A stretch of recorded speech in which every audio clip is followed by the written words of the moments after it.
ஆரம்பிச்சிட்டேன். பிறந்த வீட்டில் எப்படி இருக்கணும் பொண்ணுன்றத பாடலவே பாடி காமிக்கிறேன், பேசலை நான். பிறந்த வீட்டுக்குள்ளே நம்ம செல்ல பொண்ணு இளவரசிதான் எனும்போது, புகுந்த வீட்டுக்குள்ளும் அரசியாகவே வாழணுமே பெருமிதத்தோடு. தாயின் வீட்டு இளவரசி, புகுந்த வீட்டில் மகராசி என வாழும் வாழ்க்கை ஒவ்வொரு பெண்ணுக்கும் உரிமை. அதனாலே நல்லாண் மகன் கணவனாகவே வந்து வாய்த்திடும் போது, உள்ளம் பூத்திடும் இல்லம் செழித்திடும் உலகம் போற்றும் பாரு. கணவனோ அன்பின் பரிசு, மனைவியோ அதை விட புதுசு. உண்மையை உணர்ந்திட்டாலே உலகிலே அதுதான் பெரிசு. கணவனின் பெருமை மனைவியை கேளு, மனைவியின் அருமை கணவனை கேளு.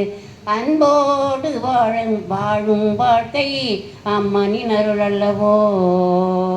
இது பொதுவாக பிறந்த வீட்டு பொண்ணுக்கு பாடினா.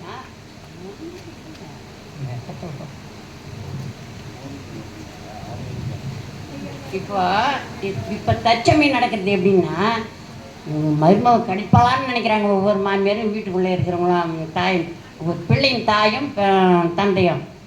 வானத்து வெண்ணிலவு வீட்டின் மருமகளாம், சுற்றிலும் நட்சத்திரம் சொந்தங்கள் பந்தங்களாம்.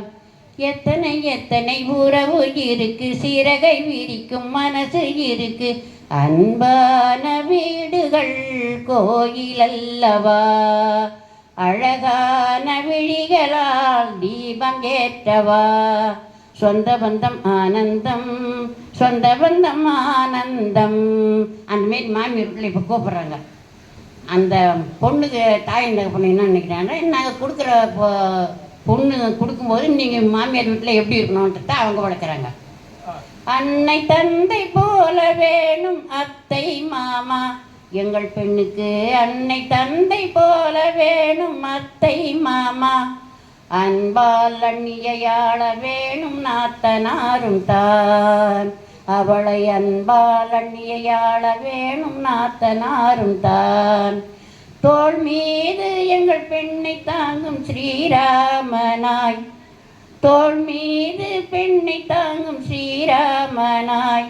தோடி ராகம் பாட வேணும் ஒன்று சேர்ந்துதான், இருவரும் தோடி ராகம் பாட வேணும் இன்று ஒன்று சேர்ந்துதான்.